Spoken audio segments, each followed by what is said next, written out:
Hi everyone, my name is Stephen Fisher and I'm here to talk to you about Snow Labs. This is our team.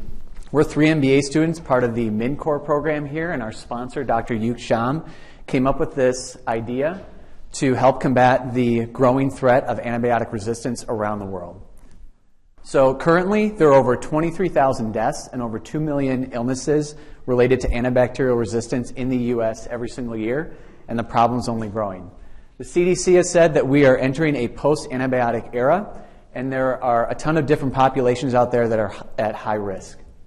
So our main focus, the CDC has laid out 4 key areas to consider in terms of defeating this issue, and we're going to focus on 3 out of those 4. So that's going to be better tracking of data, new diagnostic tests, and better antibiotic stewardship.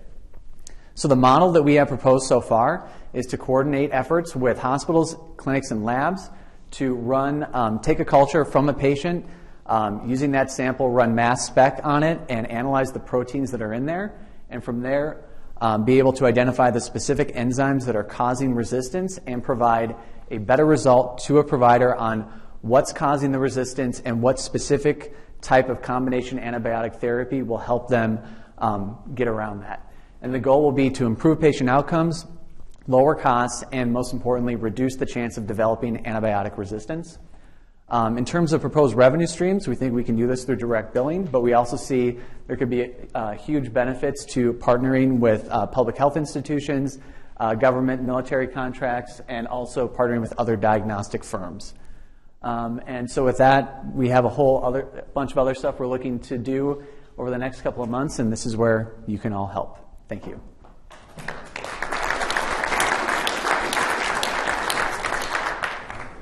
Are you basically using profiling methods that have been developed for microbiome?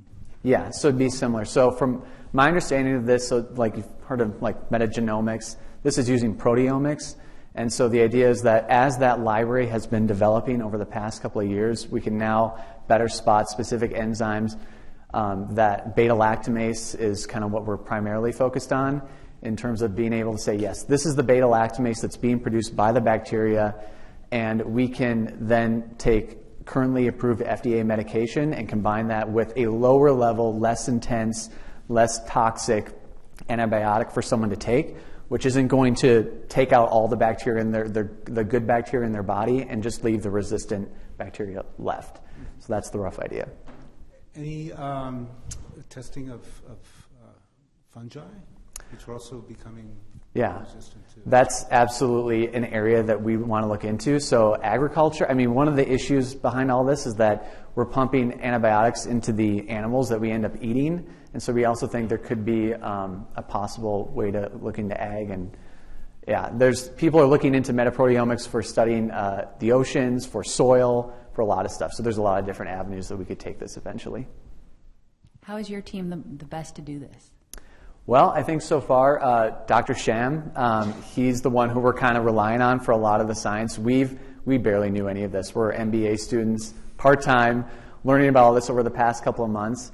But I think with him, I mean, he is a microbiologist, understands, I think he does genetic informatics and all that kind of stuff. So we're going to be working with him, also with his graduate students who understand this pretty well. And in terms of our perspective, we're passionate about the healthcare industry. We want to stay in this area, and we think this is a place for us to dedicate our time and effort to.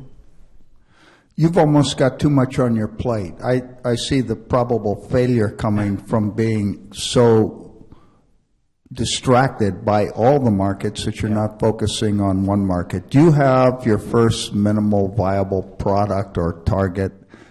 Well, I would say the target right now is going to be a clinically applied application for folks that are at high risk. So that's where we think we can make the most impact. But we're kind of keeping our options open as we learn more about this. Yeah. It's a large scale, so we're trying to focus on immune suppressed patients for now. Yeah. Could you talk a little bit more about how you're going to get insurance to pay for this? Well, we think what we can do, especially for patients who are suffering from severe bacterial infections, if we can prove that, yes, we can help them overcome resistance. and not stay in the hospital longer than they need to be. And also, there's also stewardship efforts going on at hospitals all over the place. That's where we're going to pitch it to them on.